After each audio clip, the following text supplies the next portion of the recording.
The gunshot echoed through the dusty streets of Silver Hollow, Colorado, as Pearl Foster ducked behind a rain barrel, her heart pounding so hard she feared it might burst from her chest.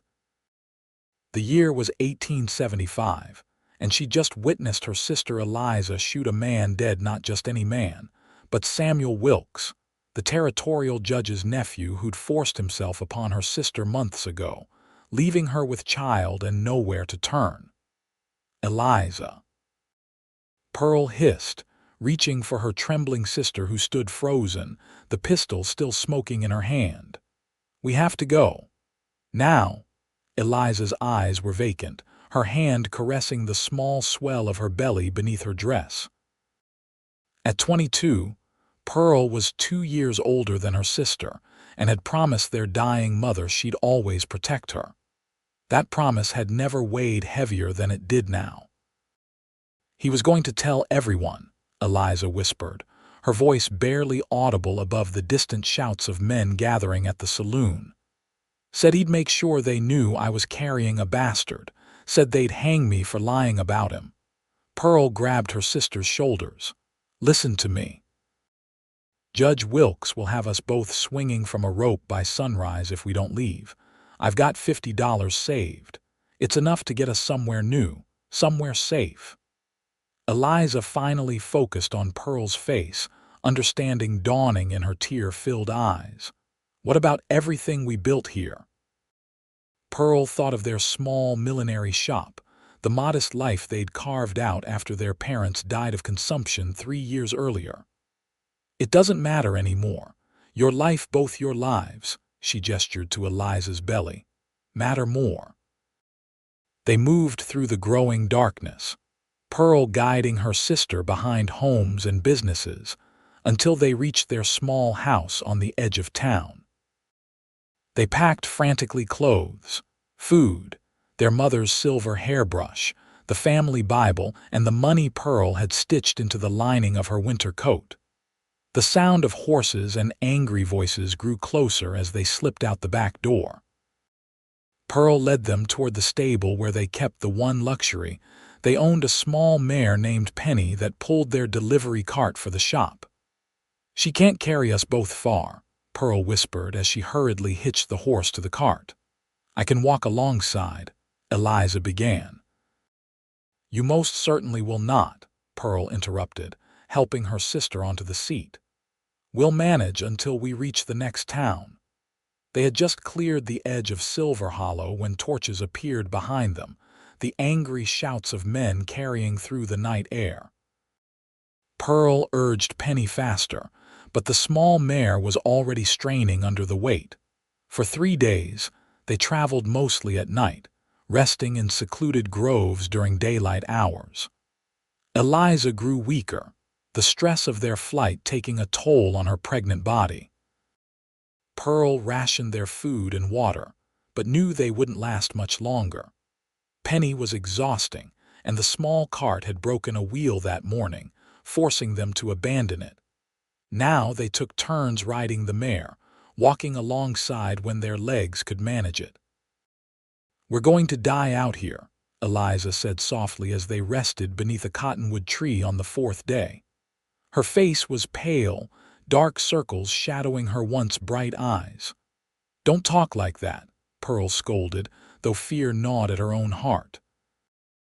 They'd seen no sign of pursuit for 2 days, but the vast open landscape of the Colorado Territory offered little in the way of shelter or sustenance. "There's a trading post marked on Father's old map. We should reach it by tomorrow." But when dawn broke, Penny refused to stand, her legs trembling with exhaustion. Pearl knelt beside the faithful animal, stroking her neck as tears streamed down her face. "I'm sorry, old girl, I'm so sorry." Eliza sat nearby, her back against a boulder. "What do we do now?" Pearl stood, squinting at the horizon. "We walk. The trading post can't be more than 10 miles ahead." "I don't think I can," Eliza admitted, her hand resting on her swollen belly. "I'm bleeding, Pearl." Terror gripped Pearl's heart as she knelt beside her sister, checking beneath her skirts. A small amount of blood stained her sister's undergarments. "No, no, no. You're not losing this baby. I won't let that happen." Pearl fashioned a sling from their blanket and hung their remaining supplies across her back. She helped Eliza to her feet, supporting her weight as they began to walk. The sun climbed high in the sky, beating down on them mercilessly. Pearl's throat burned with thirst, but she saved the last of their water for Eliza, who grew heavier against her side with each passing hour. By mid-afternoon, Pearl spotted a cloud of dust in the distance. Her first instinct was to hide, but they had no strength left to run or seek cover on the open plain. "Someone's coming," she told Eliza, who had sunk to the ground, barely conscious. "If it's the law, I'll tell them I'm the one who shot Wilkes. You just keep quiet." The dust cloud grew larger, resolving into a covered wagon pulled by two strong horses. Pearl stood in the middle of the trail, waving her arms desperately. If they were to die, at least they wouldn't die alone in this endless wilderness. The wagon slowed as it approached, and Pearl could make out a single figure handling the reins. A man with a wide-brimmed hat pulled low over his eyes. He brought the wagon to a stop 20 feet from where they stood. "Mister," Pearl called, her voice cracking from thirst. "My sister needs help. She's with child and she's bleeding." The man jumped down from the wagon seat, his movements cautious but not threatening. He was tall and broad-shouldered, wearing dust-covered clothes and a gun belt slung low on his hips. When he pushed back his hat, Pearl was surprised to see a relatively young face, perhaps 30, with keen blue eyes that assessed them quickly. "What are you two doing out here alone?" he asked, his voice deep but not unkind. "Our horse gave out back yonder," Pearl said, gesturing vaguely behind them. "We're trying to reach the trading post." The man's eyes narrowed slightly. "Trading post burned down last winter. Nothing there now." He looked more closely at Eliza, who was swaying on her feet despite Pearl's support. "Your sister looks ready to drop." "Please," Pearl whispered, pride forgotten in the face of desperation. "We have a little money. We can pay for passage to the next town." The stranger ran a hand through his sandy hair, looking first at them, then back the way they'd come, then ahead toward his apparent destination. "I don't want your money," he finally said, "but I reckon I can't leave two women out here to die either." He walked toward them, reaching out to support Eliza's other side. "Name's Jackson Tanner. Most folks call me Jack. I'm Pearl Foster. This is my sister Eliza." Jack helped Eliza to the wagon, lifting her with surprising gentleness onto the seat. "How far along is she?" he asked quietly. "About 5 months," Pearl answered, wondering how much to tell this stranger. Jack nodded, helping Pearl up beside her sister. "I've got water in the barrel on the side. Help yourselves. There's food in the box beneath the seat." He climbed up and took the reins, setting the horses in motion before speaking again. "You running from something, Miss Foster?" Pearl stiffened. "Why would you think that?" Jack gave her a sideways glance.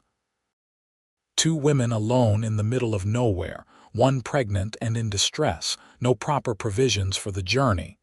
Doesn't take a genius to figure you didn't set out for a pleasant afternoon drive. Pearl looked down at her dusty hands. "It's complicated."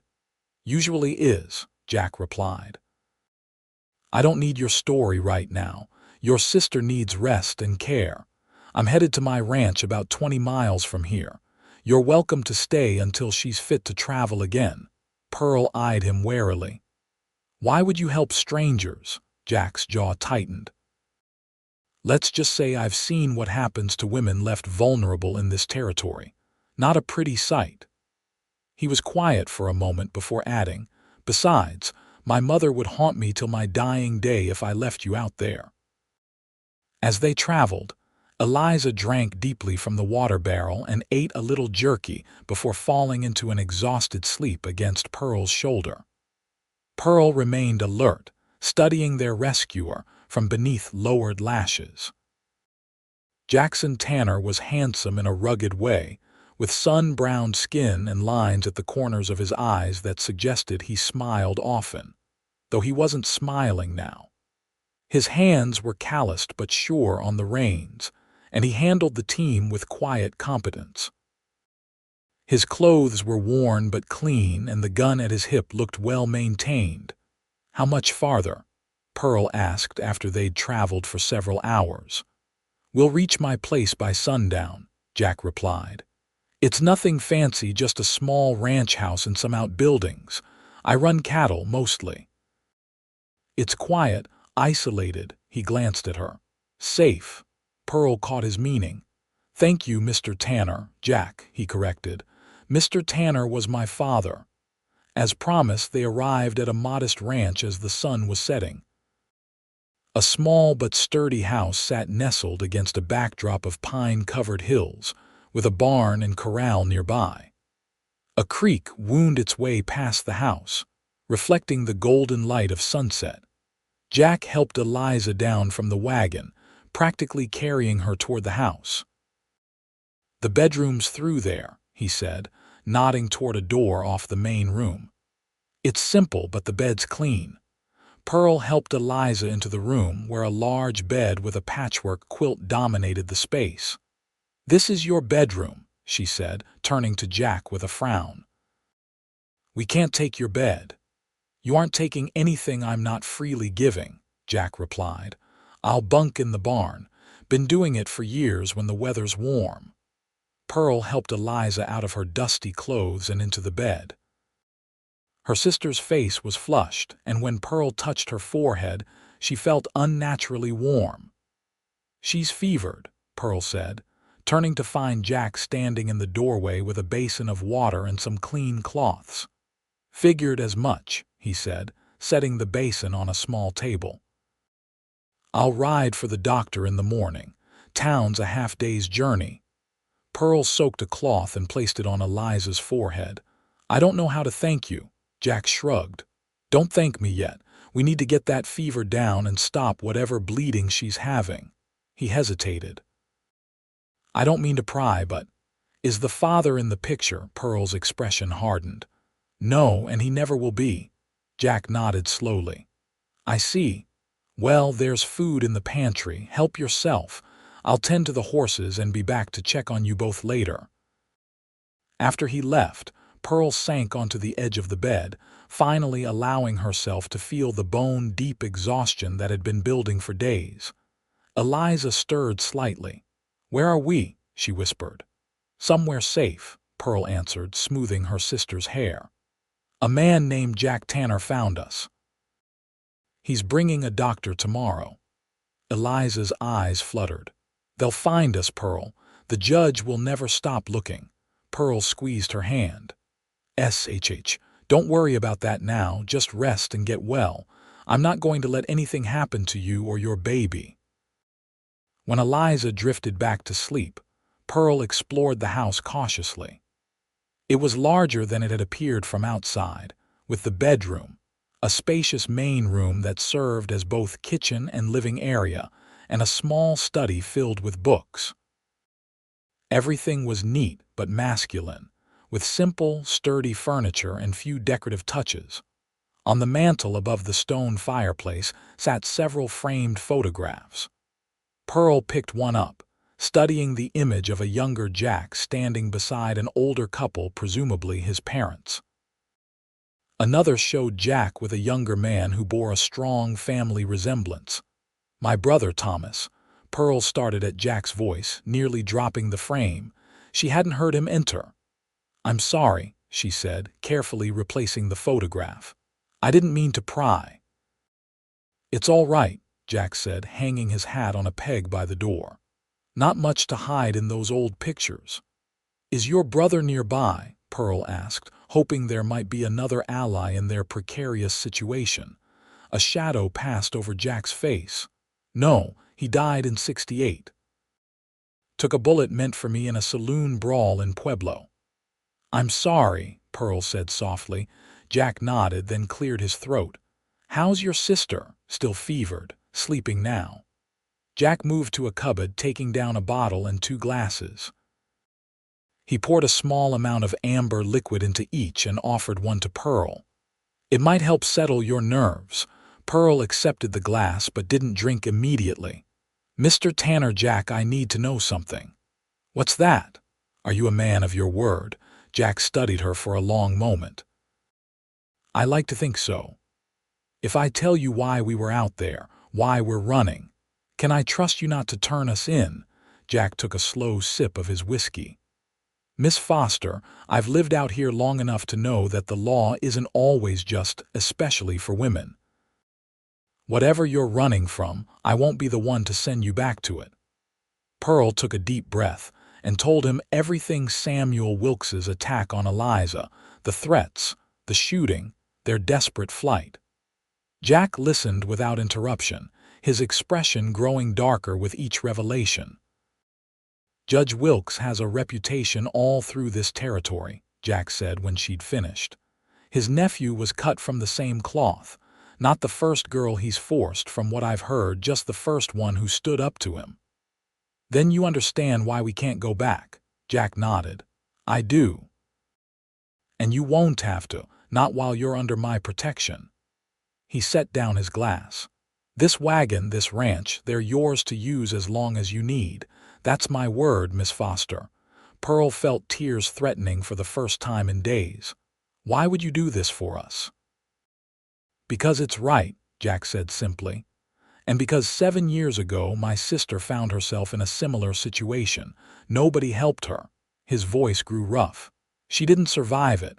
Pearl reached out impulsively, touching his hand. "I'm sorry." "So am I."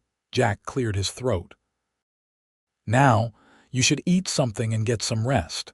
You can take the cot in the study. I'll keep watch through the night in case your sister worsens." True to his word, Jack rode out at first light to fetch the doctor. Pearl spent the day tending to Eliza, whose fever had risen despite her efforts with cool compresses. By mid-afternoon, Pearl was pacing anxiously, watching the road for any sign of Jack's return. When she finally spotted 2 riders approaching, relief flooded through her. Jack dismounted first, helping an older man with a medical bag down from his horse. "This is Dr. Howard," Jack said as they entered. "He's a good man. You can trust him." The doctor was kind but businesslike, examining Eliza thoroughly before administering some powders dissolved in water. "The bleeding is concerning but not yet critical," he explained to Pearl. "The fever is my greater worry. She's fighting an infection." "Will she lose the baby?" Pearl asked, clutching Eliza's limp hand. "Not if I can help it," Dr. Howard replied. "But she needs absolute rest for at least 2 weeks. No travel, no excitement." He looked pointedly at Jack. "Whatever trouble these ladies are in, Tanner, it needs to stay far away from here until she's recovered." Jack nodded. "I understand, Doc. They're safe here." After leaving additional medicine and instructions, the doctor prepared to leave. Pearl followed him outside. "Doctor, about your feed," Dr. Howard waved her off. "Already settled. Tanner paid me with a fine yearling calf. Been wanting to expand my herd anyway." He lowered his voice. "Whatever your situation, Miss Foster, you found a good man in Jack Tanner. He doesn't give his word lightly and he never breaks it." Pearl watched the doctor ride away, contemplating his words. Jack approached from the barn, carrying a bucket of fresh milk from his small dairy cow. "Doctor says Eliza needs to stay put for at least 2 weeks, Pearl said. Jack nodded. "I heard. That won't be a problem." "It might be," Pearl admitted. "If Judge Wilkes has men searching for us, my nearest neighbor is 10 miles away," Jack interrupted, "and I don't get many visitors. Besides, no one would think to look for you here. Far as anyone knows, I live alone and like it that way." Over the next few days, a routine developed. Jack tended his ranch work during the day while Pearl cared for Eliza, whose fever finally broke on the 3rd day. In the evenings, Jack would cook simple but hearty meals, and they would talk by the firelight after Eliza had gone to sleep. Pearl learned that Jack had inherited the ranch from his parents, who had died within months of each other 4 years earlier. After his brother's death and his sister's tragedy, he'd retreated to the isolated property, preferring the company of his cattle and horses to people. "Don't you get lonely?" Pearl asked one evening as they sat on the porch, watching the sunset paint the mountains. Jack considered the question. "Used to, not so much anymore. Got used to the quiet, I suppose." "I don't think I could bear it," Pearl admitted. Even when things were difficult in town, at least there were people around, voices, laughter, and gossip and judgment, and men like Samuel Wilkes, Jack added pointedly. Pearl sighed. Yes, those too. She studied his profile in the fading light. "What will you do when we leave?" "Same thing I did before you arrived. Tend my cattle, read my books, watch the seasons change." "Sounds peaceful," Pearl said, though she couldn't imagine such solitude. Jack turned to look at her fully. "What about you? Where will you go?" It was a question Pearl had been avoiding. "I don't know. Somewhere far from Colorado territory. Somewhere Judge Wilkes's influence doesn't reach. California, maybe," Jack suggested. "Or up to Montana. I hear it's beautiful there." "Maybe," Pearl hesitated. "Jack, what if they find us before Eliza is well enough to travel?" Jack's expression hardened. "Then they'll have to go through me to get to you, and I should warn you, I'm pretty hard to get through." Pearl believed him. In the week they'd been at the ranch, she'd observed Jack's quiet strength, his steady competence.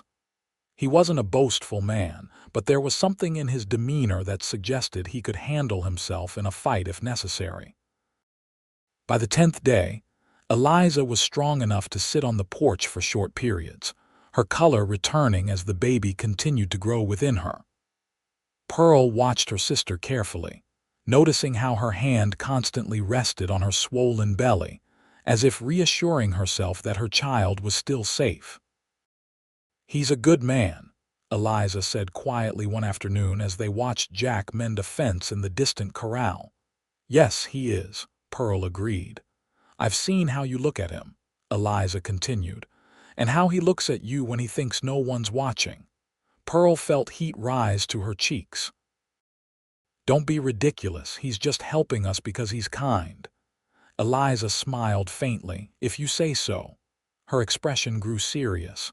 "Pearl, I've been thinking maybe we should separate when we leave here." "What? No, I promised Mother." "Listen to me," Eliza interrupted.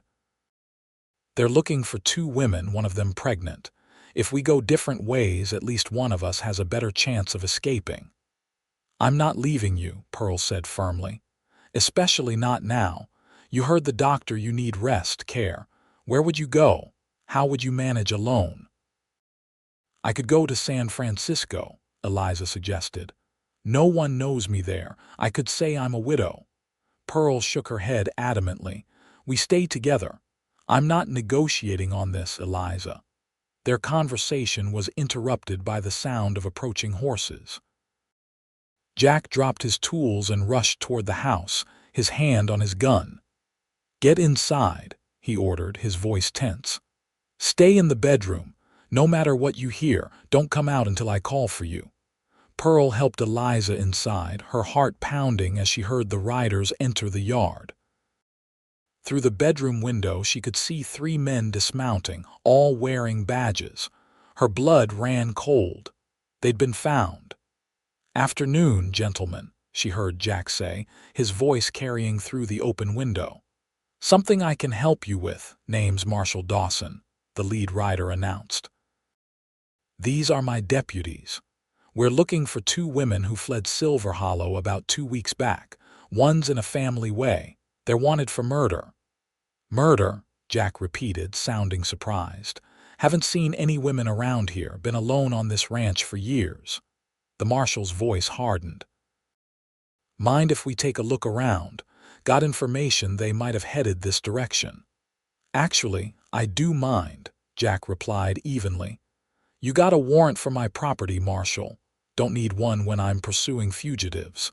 You do on my land, Jack countered. My father fought for the Union, Marshal, taught me to respect the Constitution. Fourth Amendment says you need a warrant. There was a tense silence before the Marshal spoke again. We've been riding a long way, Tanner. Don't make this difficult. Just let us check your house and we'll be on our way. Can't do that, Jack said. But I'm happy to offer you men some water for yourselves and your horses before you move on. Pearl held her breath, clutching Eliza's hand tightly as they listened to the standoff. I've heard about you, Tanner, the Marshal said slowly. They say you keep to yourself, but you're a fair man. So I'm going to ask you straight. Are you harboring the Foster sisters? Don't know any Fosters, Jack replied. Now, you want that water or not? There was another long silence before Pearl heard the sounds of movement. We'll be watching this area, the Marshal said. And if I find out you're lying to an officer of the law, there'll be hell to pay. Noted, Jack replied calmly. Safe travels, Marshal. Pearl watched through the window as the men remounted and rode away. She counted to 100 before daring to breathe normally again. When Jack finally called them out, his face was grim. They'll be back, he said. Maybe not today, but soon. And next time they'll probably have that warrant. We should leave tonight, Pearl said urgently. We've imposed on your kindness too long already. Jack shook his head. Eliza's not strong enough yet. Besides, they'll be watching the roads. He paced the room, thinking, no, we need a better plan. What do you suggest? Pearl asked. Jack looked at her steadily. I think you should go to California, but not as fugitives, as family. I don't understand. Marry me, Jack said simply. Pearl stared at him, certain she'd misheard. What? It makes sense, Jack continued, his voice practical. As my wife, you'd be under my protection legally. Eliza could be your widowed sister come to live with us. We load up the wagon, tell anyone who asks that we're heading to California to start fresh. A married couple and a widowed sister moving west isn't unusual or suspicious. But we barely know each other, Pearl stammered. I know you're brave and loyal, Jack replied. I know you'd do anything to protect your sister. I know you have gentle hands and a kind heart. His voice softened. And I know that in the 2 weeks you've been here, this house has felt more like a home than it has in years. Pearl's heart hammered in her chest. This is crazy. Maybe, Jack agreed, but it might be your best chance. Our best chance, he corrected himself. I've been alone a long time, Pearl. I didn't realize how alone until you came along. You're only suggesting this because you feel responsible for us, Pearl argued, though something in her responded to the emotion in his eyes. That's not true, Jack said quietly. Though I admit, the timing isn't ideal for courting. He stepped closer to her. I'm not saying we've fallen in love. I'm saying we could, given time. And I'm offering you my name, my protection, and my word that I'll be a good husband to you and a good brother-in-law to Eliza. Pearl looked to her sister, who was watching them with wide eyes. Eliza. It's your decision, Eliza said softly. But for what it's worth, I think he means every word. Pearl turned back to Jack. If we did this, when would we leave? As soon as Eliza's strong enough to travel. A week, maybe 2. I'll sell off most of my cattle, been thinking of doing that anyway. We'll take the wagon, my best horses, whatever supplies we need for the journey. And if I say no, Jack's expression remained steady. Then I'll still help you get away safely. My offer stands either way. Pearl took a deep breath. May I have some time to think about it? Of course, Jack replied, but not too much time. Those lawmen won't wait forever. That night, Pearl couldn't sleep. She sat by Eliza's bedside, watching her sister's peaceful breathing while her mind raced with possibilities. Marriage to a man she barely knew wasn't what she'd envisioned for herself. Yet there was something about Jack Tanner that inspired trust, even affection. You're still awake, Eliza murmured, her eyes fluttering open. Just thinking, Pearl replied. About Jack's proposal, Pearl nodded. It's so sudden, so practical. Eliza pushed herself up slightly against the pillows. The day Samuel attacked me, he said something I'll never forget. He said practical men take what they want, but Jack, he's practical in a different way. He sees a problem and finds a solution that helps everyone, not just himself. I know, Pearl admitted. That's what makes this so confusing. If he were clearly taking advantage, the answer would be simple. Do you like him? Eliza asked directly. Pearl hesitated. Yes. More than I should, given the circumstances. Then perhaps this isn't just about practicality, Eliza suggested. Perhaps it's also about possibility. In the morning, Pearl found Jack chopping wood behind the house, his shirt damp with exertion despite the early hour.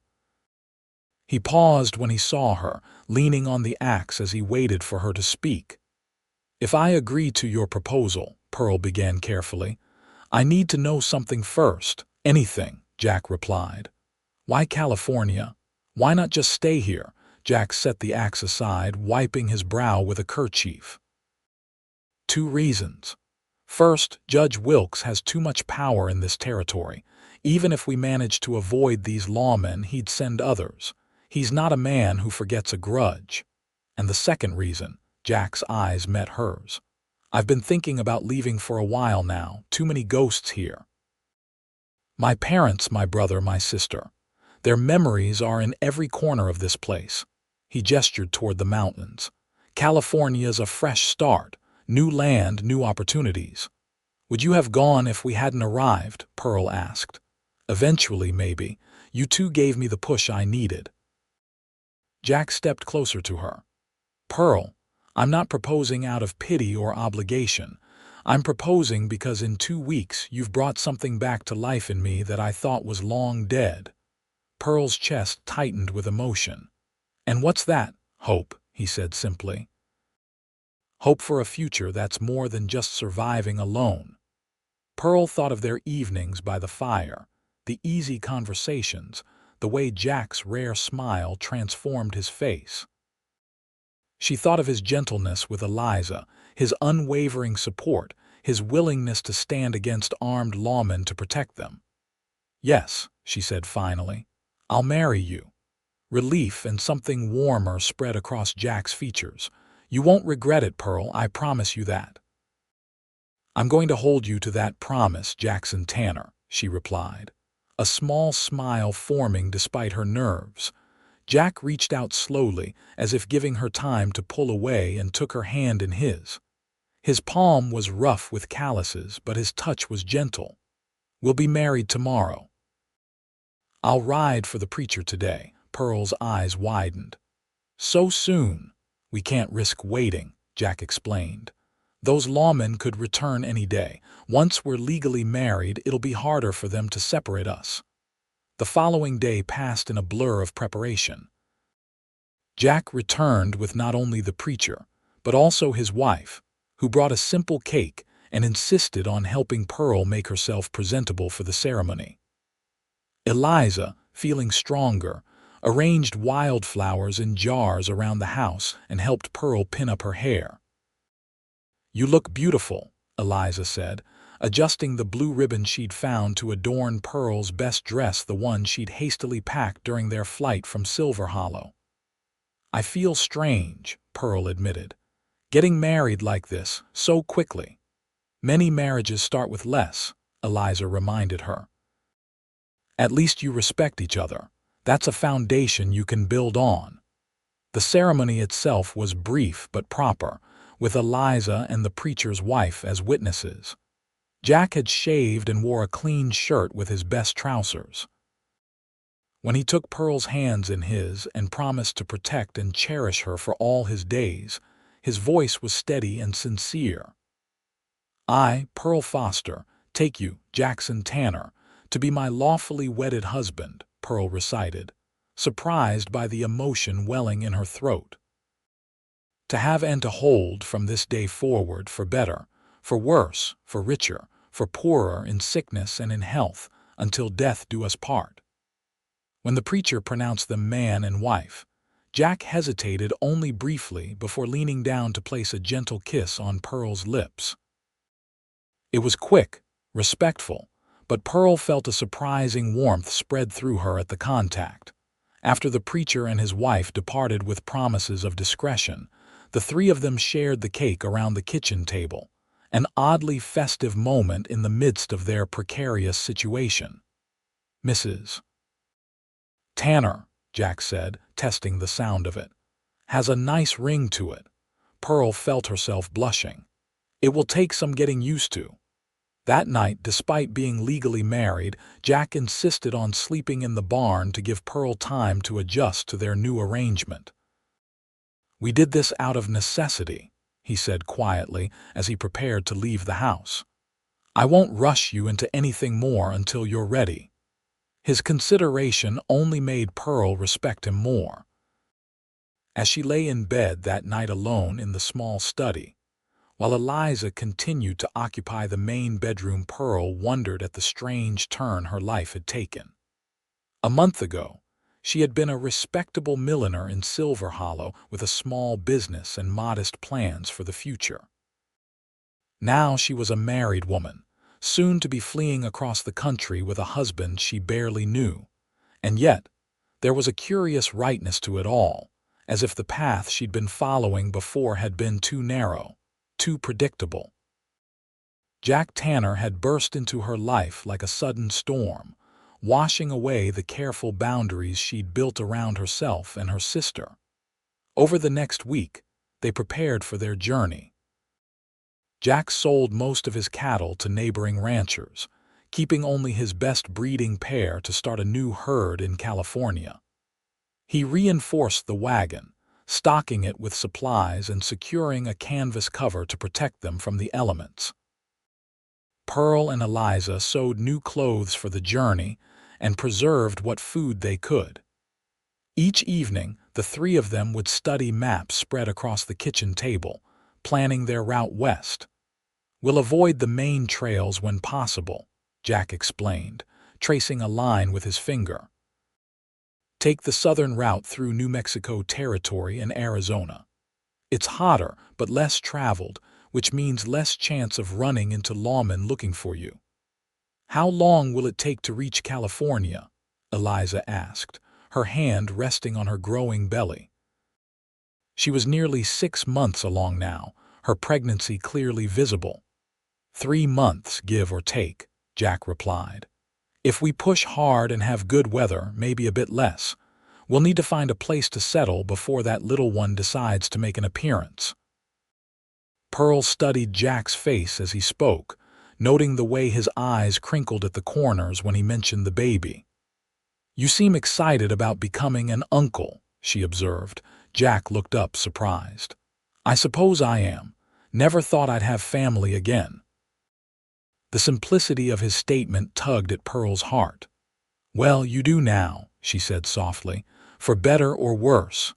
Jack's smile was warm. "So far, it's been decidedly for better." Their departure date was set for the following Monday. On Saturday evening, as Pearl was hanging laundry to dry, she spotted a cloud of dust on the horizon. Her heart sank as she recognized the now familiar sign of approaching riders. "Jack," she called urgently. "Someone's coming." Jack emerged from the barn, squinting at the distant figures. "Get inside. Wake Eliza. Be ready to leave through the back if necessary." Pearl rushed to the house, quickly rousing her sister and helping her dress. "We may need to run," she explained, gathering their most essential belongings into a small bag. Through the window, she watched as 5 riders entered the yard: Marshal Dawson, his 2 deputies from before, and 2 men she didn't recognize. Jack stood on the porch, his stance casual but his hand resting near his holstered gun. "Tanner," the marshal called. "Got that warrant this time?" Jack nodded, unsurprised. "Let's see it then." The marshal dismounted and approached, holding out a paper which Jack examined carefully. "Seems in order," Jack acknowledged. "What exactly are you looking for, Marshal?" "The foster women," Dawson replied. "Got new information they might have passed this way. Judge Wilkes is offering a substantial reward now." "I see," Jack said. "Well, you won't find any foster women here." The marshal's eyes narrowed. "You won't mind if we look around then?" "Not at all," Jack replied, stepping aside to let them enter. "But I should warn you, my wife doesn't appreciate strangers tramping through her clean house." The marshal paused. "Your wife? Since when are you married, Tanner?" "Just over a week ago," Jack answered. "Pearl, honey, could you come out here?" Pearl's heart raced as she squeezed Eliza's hand reassuringly before stepping out of the bedroom and into the main room. She forced herself to walk calmly, head high, as she joined Jack on the porch. "This is my wife, Pearl Tanner," Jack said, placing a protective arm around her waist. "And her sister, Eliza Williams, is resting inside. She's a widow, came to stay with us after her husband died. She's expecting." The marshal studied Pearl suspiciously. "You look familiar, Mrs. Tanner." Pearl met his gaze steadily. "I don't believe we've met, Marshal. I'm from Kansas originally." "Kansas, huh?" The marshal turned to one of the unfamiliar men. "This one of the women you're looking for, Parrish." The man stepped closer, examining Pearl's face. She held her breath, praying he wouldn't recognize her from Silver Hollow. After a moment he shook his head. "Hard to say. Only saw them from a distance and it was dark."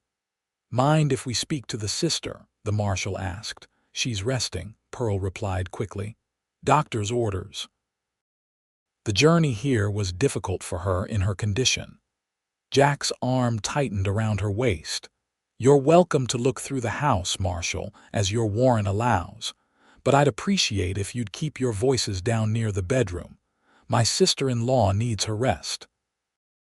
The lawmen spent nearly an hour searching the property, looking increasingly frustrated as they found nothing to connect Pearl and Eliza to the women they sought.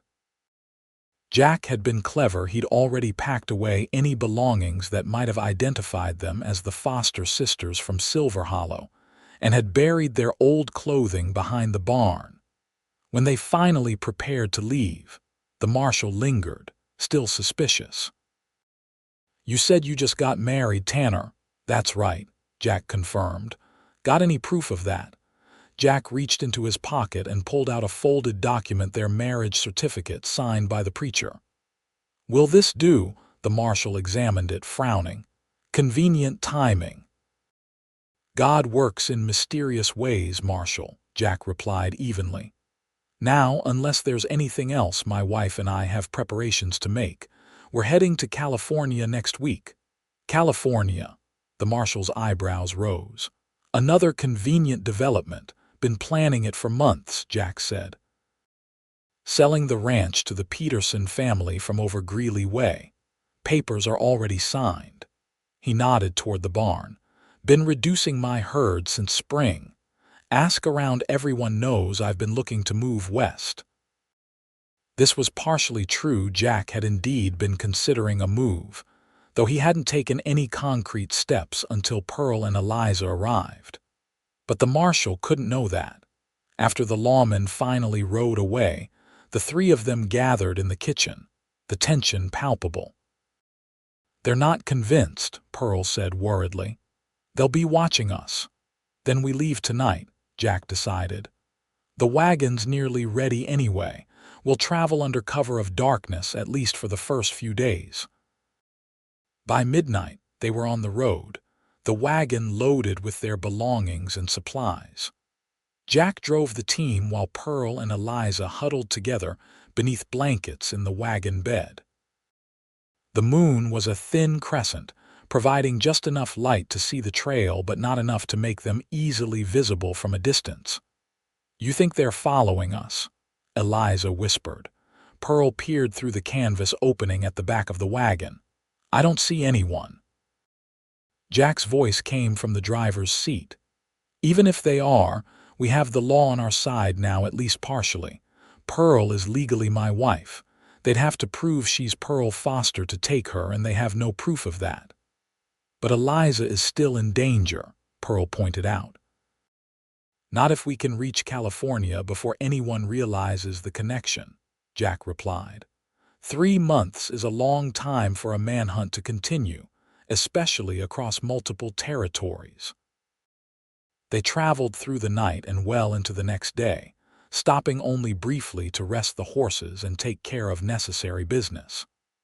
By the following evening, they'd crossed into New Mexico territory, leaving Colorado and Judge Wilkes's immediate jurisdiction behind them. As they made camp that night in a protected hollow near a small creek, Pearl found herself watching Jack as he cared for the horses. His movements were efficient, his manner gentle with the animals.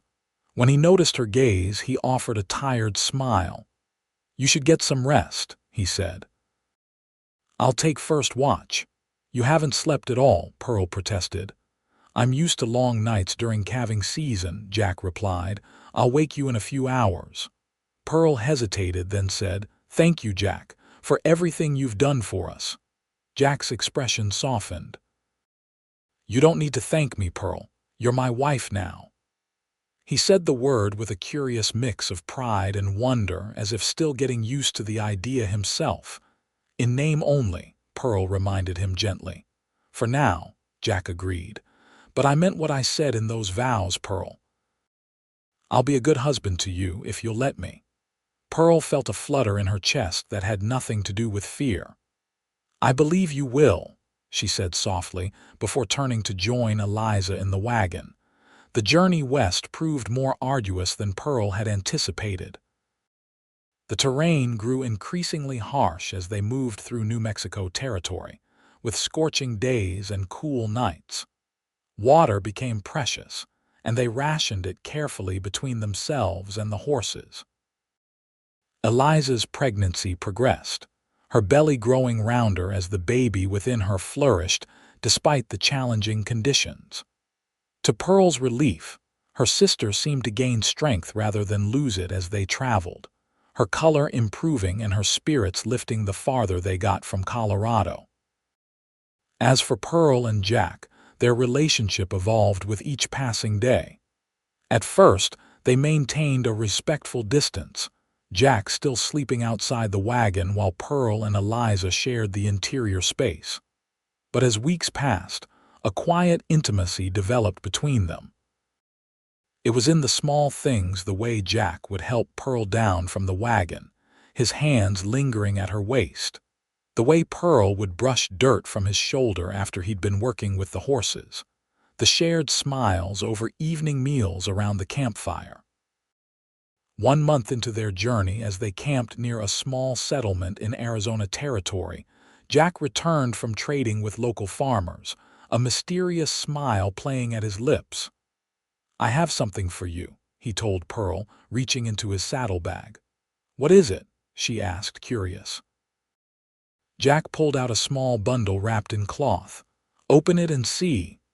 Pearl unwrapped the package to find a delicate silver ring with a small turquoise stone. "Jack," she breathed, "it's beautiful.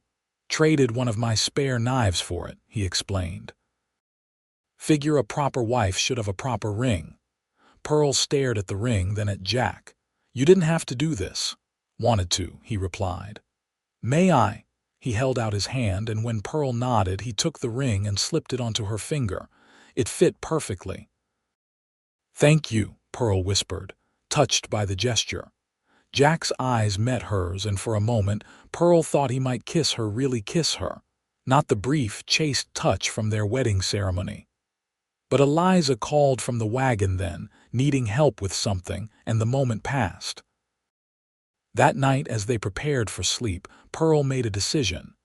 Instead of climbing into the wagon with Eliza, she approached Jack where he was laying out his bedroll beneath the stars. "Room for one more?" she asked softly. Jack looked up, surprise clear on his face. "Pearl." "We've been married over a month," she said, "and I'd like to try being a real wife to you, Jack, if you still want that." Jack stood slowly. "Are you sure?" "There's no rush, Pearl. I meant it when I said I wouldn't pressure you." "I'm sure," Pearl replied, her heart racing but her voice steady. "I've had time to think about it, to think about you, about us." Jack reached out, gently touching her cheek. "And what have you decided?" That I'd like to see if what we have could be more than an arrangement of convenience, Pearl said honestly. I care for you, Jack, more than I expected to. Jack's smile was slow and warm. I care for you too, Pearl, have since that first week at the ranch. When he leaned down to kiss her this time, there was nothing chaste about it. His lips were soft but insistent against hers, and Pearl found herself responding with a passion that surprised her. His arms encircled her waist, drawing her closer as the kiss deepened. When they finally parted, both breathless, Jack rested his forehead against hers. I've been wanting to do that for weeks, he admitted. Pearl smiled. What took you so long? That night, beneath the vast Arizona sky, Pearl and Jack consummated their marriage with tender discovery and growing passion. Afterward, lying in his arms with the cool desert air around them, Pearl felt a sense of rightness she hadn't experienced before. No regrets. Jack murmured against her hair. None, Pearl replied truthfully. Though I think Eliza will have quite the knowing look tomorrow morning. Jack chuckled. Let her look. I'm a happy man and I'm not ashamed of it. As they predicted, Eliza noticed the change in their relationship immediately the next morning, her eyes twinkling with satisfaction as she observed them moving around each other with new ease and affection. About time, she said to Pearl when Jack was out of earshot. I was beginning to think you'd never notice the way he looks at you. Pearl blushed. How does he look at me? Like you're the sunrise after the longest night, Eliza replied simply. Like you're a miracle he never expected. The journey continued, their little family growing closer with each passing mile. By the time they crossed into California in early October, Eliza was nearly 8 months pregnant, her movements slow but her spirit undimmed. They settled temporarily in a small town called Pine Creek, nestled in the foothills of the Sierra Nevada mountains. Jack found work immediately with a local rancher while searching for land of their own, and Pearl took in sewing to supplement their income. They rented a small cabin on the edge of town, grateful for solid walls after months in the wagon. The people of Pine Creek were welcoming, asking few questions about their past. To everyone they met, they were simply the Tanners and Mrs. Williams, a young couple and a pregnant widow looking for a fresh start. In late October, Eliza went into labor. The town's midwife came to their cabin, and Pearl stayed at her sister's side through the long night of pain and effort. Jack paced outside, occasionally sticking his head in to check on their progress, his face creased with concern. Near dawn, Eliza's son entered the world with a lusty cry that brought tears to Pearl's eyes. The baby was perfect 10 fingers, 10 toes, a thatch of dark hair and his mother's determined chin. What will you name him? Pearl asked, cradling her nephew while Eliza rested. Eliza looked at her son with wonder and fierce love. William, she decided. William Thomas, after our father. And Jack's brother. When Pearl told Jack the name, his eyes misted over. That's a powerful gesture, he said, clearly moved. Thomas would have been honored. You've done so much for us, Eliza explained when Jack came to see her and the baby. This is a small way to thank you. Jack shook his head. No thanks needed. We're family now, all of us. He touched the baby's small hand with one gentle finger. Welcome to the world, little William Thomas. You've got quite a mother and an aunt and uncle who will always protect you. 2 weeks after William's birth, Jack came home with news. Found our land, he announced, his face alight with excitement. 80 acres in a valley about 20 miles from here. Good grazing land, a year-round creek, and enough flat ground for a proper house and garden. Pearl's heart leapt. You bought it, signed the papers this morning, Jack confirmed. Used the money from selling the ranch in Colorado. It's ours, Pearl, our fresh start. By Christmas, they had built a simple but sturdy cabin on their new land. It wasn't large, just 2 bedrooms. a main room and a kitchen, but it was theirs. Jack had already started constructing corrals for the cattle they would buy in spring, and Pearl had planted winter vegetables in the small garden plot he'd prepared for her. On Christmas Eve, with baby William sleeping peacefully in the cradle Jack had carved, the three adults sat before the fireplace, content in their new life. "I can hardly believe we're here," Eliza said, sipping a cup of cider. "Sometimes I still wake up expecting to find myself back in Silver Hollow, living in fear." "Those days are behind us now," Pearl assured her. "We're safe here." Jack reached for Pearl's hand, squeezing it gently. "I've been thinking about something," he said. "With spring coming, we'll need to increase our herd. I was considering a trip to Sacramento to buy breeding stock." "That makes sense," Pearl agreed. "I thought perhaps we could make it a family journey," Jack continued, "and while we're there, maybe find a judge who could make William legally my nephew." Eliza looked up sharply. "What do you mean, adoption papers?" Jack explained. "If something were to happen to you, Eliza, God forbid, William would officially be our responsibility. No one could take him away." Tears filled Eliza's eyes. "You'd do that in a heartbeat," Jack replied. "He's family, Eliza, our family." "There's something else," Pearl added, exchanging a glance with Jack. They had discussed this privately, wanting to be sure before sharing the news. "We might need those papers for another reason as well." Eliza looked between them, confused. "What reason?" Pearl took a deep breath, a smile spreading across her face. "William is going to have a cousin come summer, I'm expecting." Eliza's squeal of delight woke the baby, but no one minded the disruption as they celebrated the news. Later, as they prepared for bed, Jack pulled Pearl into his arms, his hand resting gently on her still flat stomach. "Happy?" he asked softly. Pearl smiled up at him. "Happier than I ever thought possible." She studied his beloved face, still sometimes amazed at how their desperate flight had led to such unexpected joy. "When you found us that day, half dead on the trail, did you ever imagine we'd end up here?" Jack shook his head. "Not specifically. But I knew my life would never be the same." He kissed her forehead gently. "Best decision I ever made, giving you my wagon and my word." "And your heart," Pearl teased. "That too," Jack agreed, his eyes serious despite his smile. "Though I think you had that from the beginning, Mrs. Tanner. You just didn't know it yet." "I know it now," Pearl whispered, rising on tiptoes to kiss him properly. "And you have mine completely." Outside, snow began to fall gently on their new land, covering the past and preparing the ground for new growth to come. Inside, wrapped in the warmth of love and family, Pearl silently thanked whatever twist of fate had brought them to this place, this moment, this life they were building together. 5 years later, the Tanner Ranch was thriving. The small cabin had been expanded into a proper home, with a wide porch where Pearl sat shelling peas while watching her children play in the yard. 4-year-old James chased his 2-year-old sister Emma through the grass, their laughter carrying on the warm summer breeze.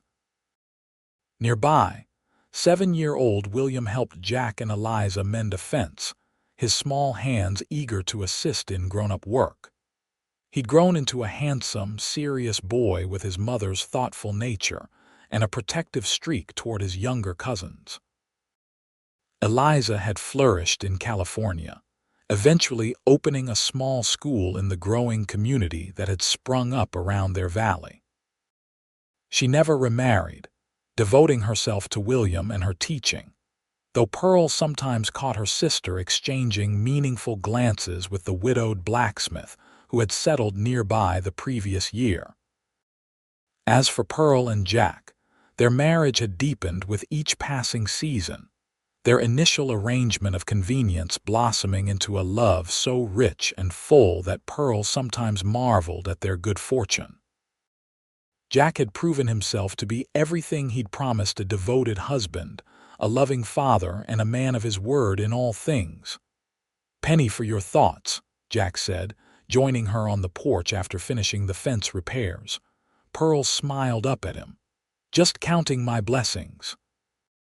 Jack sat beside her, reaching for a handful of peas to shell. "A worthy occupation," he agreed. "We have many." "Do you ever think about Colorado?" Pearl asked. "About how differently things might have turned out?" Jack was quiet for a moment, his hands continuing their work. "Sometimes. But then I look at all we have here and I can't imagine any other path." Pearl leaned against his shoulder, content. "Nor can I." From across the yard, Emma toddled toward them, her chubby legs carrying her as fast as they could manage. "Papa! Mama, look!" she cried, holding up a wildflower she'd picked. "It's beautiful, sweetheart," Pearl said, lifting her daughter onto her lap. Jack touched the flower gently. "Just like her mama," he said, his eyes meeting Pearl's over their daughter's head. As the sun began to set behind the mountains, casting golden light across their land, Pearl gave silent thanks once more for the journey that had brought them here for a desperate flight, a courageous sister, and a cowboy who had given them not just his wagon and his word, but a future filled with love.